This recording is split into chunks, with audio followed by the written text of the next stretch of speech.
নমস্কার বন্ধুরা, আমি বৃষ্টি। গল্প বৃষ্টির আড্ডার একটি নতুন অডিও স্টোরিতে সকলকে আবারও স্বাগত জানাচ্ছি। আশা করছি তোমরা খুব ভালো আছো। আজকে যে গল্পটা নিয়ে চলে এসেছি সে গল্পের নাম হলো সোনার গোপাল পর্ব 13। তাহলে চলো আর বেশি কথা বলে সময় নষ্ট করবো না, সোজা গল্পের মধ্যে প্রবেশ করি। চুপি চুপি শ্যামদের ঘরের সামনে বাইক দাঁড় করিয়ে ওকে ডাকলাম। শ্যাম ঘরেই ছিল। বেরিয়ে এসে আমাদের মুখ দেখে অবাক হলো। কিছু বলতে গেলে পিঙ্কি ঠোঁটে আঙুল দিয়ে চুপ করতে ইশারা করে। ফিস ফিস করে বলল, তোদের ছাদে কিছুক্ষণ বসবো, কাউকে বলবি না যে আমরা ফিরে এসেছি। শ্যামদের ছাদ থেকে ঠাকুরতলা দেখা যায়। সেখানে এখন বড় বড় কড়া হাতা খুন্তি নিয়ে খিচুড়ির আয়োজন হচ্ছে। আমরা কদম গাছের ছায়ায় চেয়ারে গুছিয়ে বসলাম। ছাদের অন্য দিকটা এখনও ঠাঁঠা রোদ, তার ওপারে সেজো জেঠুর বাড়ির ছাদ। শ্যাম ওর বিখ্যাত জলজিরা চা করে নিয়ে এলো। বাবুর হাতে একটা চিপসের প্যাকেট ধরিয়ে দিয়ে চোখ নাচিয়ে পিঙ্কিকে বলল, হাতের প্যাকেট থেকে বুঝতে পারছি ঠাকুরের মালা মিষ্টি কিনতে বেরিয়েছিলি, কিন্তু সাজগোজ থেকে মন বলছে আরও কোথাও গেছিলি। ব্যাপারটা কী রে? প্যাকেটগুলো তুলে নামিয়ে রেখে পিঙ্কি বলল, বস, জানতে পারবি। রিল্যাক্স করে বসে চায়ে সুরুত করে একটা চুমুক দিয়ে আমি সানডে সাসপেন্সের গলে শুরু করলাম। গভীর রহস্য। কে করলো গোপাল চুরি? শিখাকেই বা কে মারলো? তদন্তের স্বার্থে সকালে গিয়েছিলাম তোমাদের রাস্তার সামনের ওই ঝন্টুদার দোকানে। সেজো জেঠুর ফ্যামিলি মেম্বারদের সম্বন্ধে ডিটেলস জানার প্রয়োজন। আমি পুরোপুরি নিশ্চিত ছিলাম যে অপরাধী ওই বাড়ির কেউ, কিন্তু কে সেটা ধরতে পারছিলাম না। তবে মনে মনে একজনকে সন্দেহ করছিলাম। ও বাড়ির গেটটা ঝন্টুদার দোকানের সোজাসুজি, অর্থাৎ ও বাড়ির লোকেদের সম্বন্ধে অন্যদের তুলনায় কিছুটা হলেও ঝন্টুদার একটু বেশি জানার কথা। কিন্তু ঝন্টুদাকে আমি কিছু জিজ্ঞেস করার আগে সেখানে হাজির হলেন সেজো জেঠু। প্রায় জোর করে আমার বাইক তুলে নিয়ে গেলেন বাজারের মধ্যে একটা ফাস্ট ফুডের দোকানে। কেন? না, আমাকে নিরিবিলিতে কিছু কথা বলবেন বলে। প্রথমে আমি অবাক হয়েছিলাম খুব, কিন্তু মন দিয়ে শুনে বুঝতে পারলাম আমি পাহাড়ের কাছে যাওয়ার আগে পাহাড় নিজেই আমার কাছে এসে হাজির হয়েছে। পিঙ্কি ধৈর্য হারিয়ে বলে উঠল, ধুর, ভনিতা না করে আসল কথাটা বলো তো, সেই থেকে ভেজেই যাচ্ছ। আমি আহত কণ্ঠে বললাম, সে কি সুন্দর সাসপেন্স করে বলছিলাম, ভালো লাগলো না? শ্যাম পিঙ্কিকে বকা দিল, এই তুই চুপ কর তো। না গো জামাইবাবু, তুমি যেভাবে বলছিলে বলো তো, দারুণ লাগছে। সশব্দে জলজিরা চায়ের স্বাদ জিভে নিয়ে বললাম, জেঠু কফি আর টোস্টের অর্ডার দিলেন। তারপর বলতে লাগলেন, যেদিন ভোরবেলা এমন ঘটনা ঘটেছিল যার গুরুত্ব তিনি ইন দ্য মোমেন্ট বুঝতে পারেননি। জেঠু যখন যাত্রা দেখে বাড়ি ফিরে ফ্রেশ হয়ে শোয়ার উপক্রম করছিলেন, সেই সময় বাথরুমের দিক থেকে ধূপ করে একটা আওয়াজ পেলেন। বাড়ির আর কেউ যাত্রা দেখতে যায়নি, সবাই ঘুমোচ্ছে। জেঠু চট করে বাথরুমের দিকে গিয়ে দেখলেন ওনার মেয়ে মানে ঝিল কলে পা ধুচ্ছে। কিসের আওয়াজ হলো জিজ্ঞাসা করতে ঝিল নাকি উত্তর দিল ও বাথরুমে গিয়েছিল কিন্তু কোনো আওয়াজ শুনতে পায়নি। আশ্চর্য হয়েছিলেন জেঠু, উনি কি এতটাই ভুল শুনলেন? তারপর উনি ঘরে ফিরে আসতে গিয়েও একবার পেছন ঘুরে দেখলেন ঝিল সামান্য খুঁড়িয়ে খুঁড়িয়ে ঘরে ঢুকে গেল। ওর হাতে একটা ব্যাগের মতো কিছু ছিল। পিঙ্কি চোখ প্রায় কপালে তুলে বলল, সে কি, তাহলে ঝিল নেই? ও মাই গড! যাত্রা অভিনেতা বিনু বলে সেই ছেলেটা জেরার মুখে কি বলেছিল মনে আছে? ক্লাবের ছাদে বিড়ি টানতে গিয়ে ও দেখিয়েছিল পাঞ্জাবি পরা একটা লোক খোঁড়াতে খোঁড়াতে পালাচ্ছিল, যার মাথায় ছিল পনিটেল আর হাতে ব্যাগ। পয়েন্ট এবার মিলিয়ে নাও, ঝিলের চুড়িদারকে বিনু অন্ধকারে দেখেছিল পাঞ্জাবি, আর মাথায় গার্ডার বাঁধা লম্বা চুলকে ভেবেছে পনিটেল। শুনে টুনে শ্যামের অবস্থাও ততই বছর। বলো কি জামাইবাবু, এ তো অবিশ্বাস্য। এতক্ষণ চাপার গলায় বলছিলাম, এবার প্রায় ফিসফিসিয়ে বললাম, হাসতে, এসব কথা যেন পাঁচকান না হয়। জেঠুর কাছে আমি প্রমিস করেছি। দুজনে নির্বাক ঘাড় নাড়ল। এত বড় টুইস্ট হজম হতে সময় তো একটু লাগবেই। আমি চা শেষ করে বলতে লাগলাম, তারপর শোনো, সেজো জেঠু তো গোপাল চুরির কথা জানতেন না।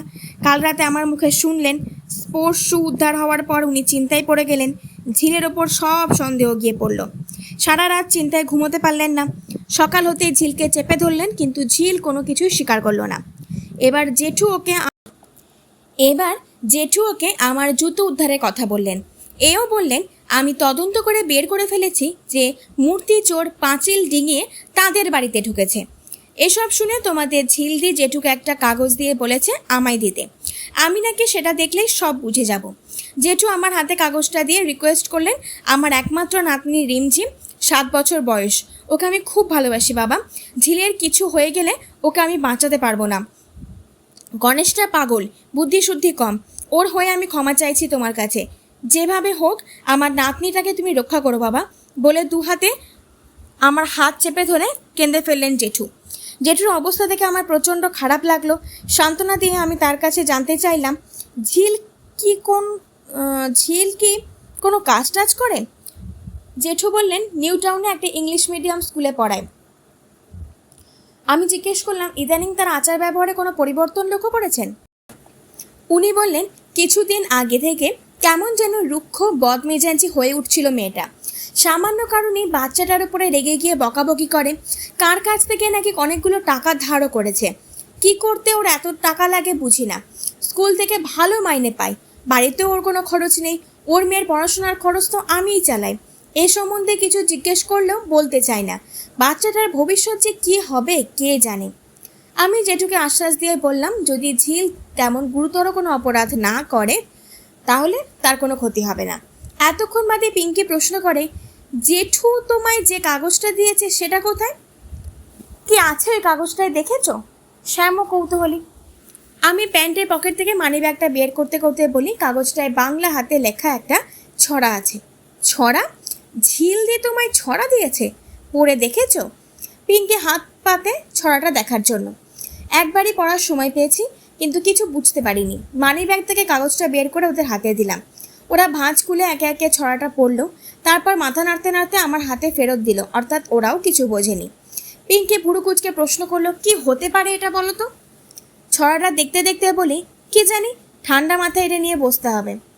কাগজটায় নীল ডট পেনের কালিতে সুন্দর হ্যান্ডরাইটিংয়ে লেখা, চোখের সামনে তোমার ঠাকুরের ঘর, দোতলায় উঠে গেছে সিঁড়ির পর পর, গুনে গুনে 16 ধাপ উঠে যদি যাও, খোলা দ্বারে নাম ধরে 4 পাক খাও, প্রজাপতি মেলেছে তার রঙিন পাখা, অনেক ভাবনা আর যত্ন করে রাখা, ব্ল্যাক বুট পরে সে তার যমজ 2 ভাই, মহানন্দে ওরাই দেখো ঘুড়ি আল্লাটাই, পড়বে চরণ তোমার এবার যেখানে, দিলে খাই লেগে পড়ো ধাঁধার সন্ধানে।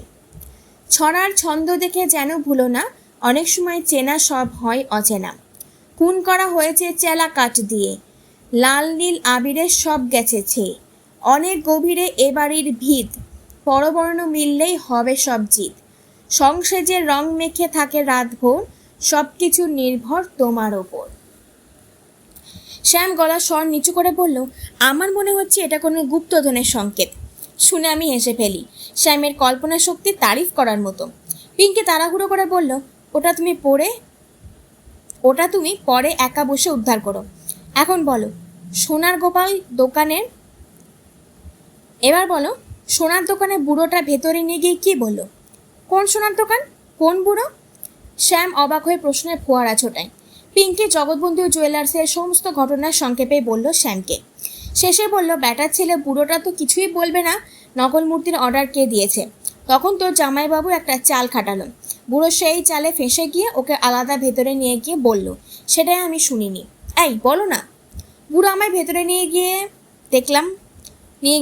দেখলাম সারিবদ্ধভাবে বসে 6 জন নানা বয়সী পুরুষ কারিগর গয়না প্রস্তুত করছে। অন্য কেউ না শুনতে পায় এমন স্বরে লোকটা আমায় বলল, প্লিজ স্যার, আমাকে ভুল বুঝবেন না, ম্যাডামের কোন দাদা মূর্তি বানাতে আসেননি, বিশ্বাস করুন। মনের উদ্গ্রীব ভাব দমন করে আমি জানতে চাইলাম, কে এসেছিল তাহলে? আপনি নিজেই তখন বললেন পিতল আর ব্রোঞ্জের মিক্স দিয়ে একজন একই রকম মূর্তি বানিয়ে নিয়ে গেছে। গলার আওয়াজ আর এক ধাপ নিচু করে বুড়ো বলছি, কিন্তু তার আগে আপনাকে প্রমিস করতে হবে আপনি ব্যাপারটা গোপন রাখবেন।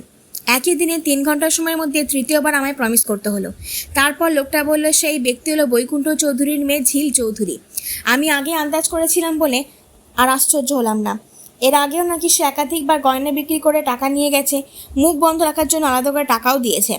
বুঝলাম যে কোনো কারণেই হোক ঝিলানার টাকার প্রয়োজন হয়ে পড়েছে। এটাই হলো তার চুরির মোটিভ।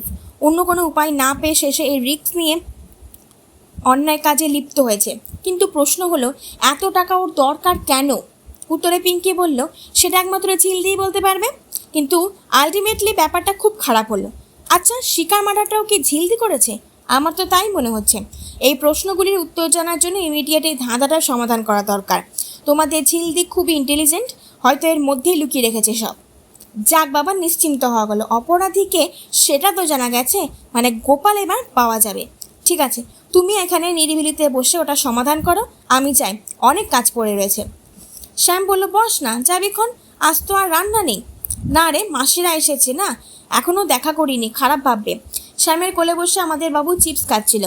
এসব হাবিজাবি পেলে ওরা আর কিছুই চায় না। পিঙ্কি ওকে নিয়ে উঠে দাঁড়িয়ে বলল তুমি কাজ সেরে তাড়াতাড়ি এসো। ধাঁধাটা দেখতে দেখতে বললাম ঠিক আছে শ্যাম, তুমি আমাকে একটা খাতা আর পেন দাও, আর যদি কিছু মনে না করো আর এক কাপ চা। ওরকম লজ্জা করে বলতে হবে না, তুমি বসো, আমি নিয়ে আসছি। Thank you. চোখ বড় বড় করে শ্যাম বলল শুধু থ্যাংক ইউতে হবে না, কিছুক্ষণের জন্য তোমার মোবাইলটা চাই। আমি একটু মাথা লুকিয়ে হেসে বললাম এনি টাইম ফর ইউ। ওরা চলে গেলে দেখলাম ঠাকুরতলায় প্রথম কড়াই খিচুড়ি নেমে গেছে। অতি উৎসাহী ব্যক্তিরা কেউ কেউ খেতেও বসে গেছেন। উঠে দাঁড়িয়ে একটু শরীরের আড়মোড়া ভাঙলাম, মাথায় ঘুরছে। ঠাকুর ঘর, ষোড়ধাপ সিঁড়ি, এইসব এগুলোর অর্থ কী জানতে হলে অবশ্যই আমার চ্যানেলটাকে সাবস্ক্রাইব করে পাশে থাকতে হবে, কারণ নেক্সট পর্বে সমাধান হতে চলেছে। তো বন্ধুরা, প্লিজ প্লিজ প্লিজ সাবস্ক্রাইব করো, আর এই পর্বটা ভালো লাগলে অবশ্যই লাইক করো, কমেন্ট করো আর শেয়ার করো। তোমাদের সাথে সাথে আরও অনেক বন্ধুরা যেন এই গল্পটা শুনতে পারে, তারাও এনজয় করুক। আজকের মতো বিদায় নিচ্ছি, খুব শিগগিরই নতুন পর্ব নিয়ে আবারও চলে আসবো। আশা করছি তোমাদের মনে যে সমস্ত প্রশ্নের উদ্গ্রীব হয়েছে সমস্ত সমাধান পেয়ে যাবে। আর টক ঝাল মিষ্টি কাপল, এটা আমার নতুন চ্যানেল, প্লিজ সাবস্ক্রাইব করো। বাই।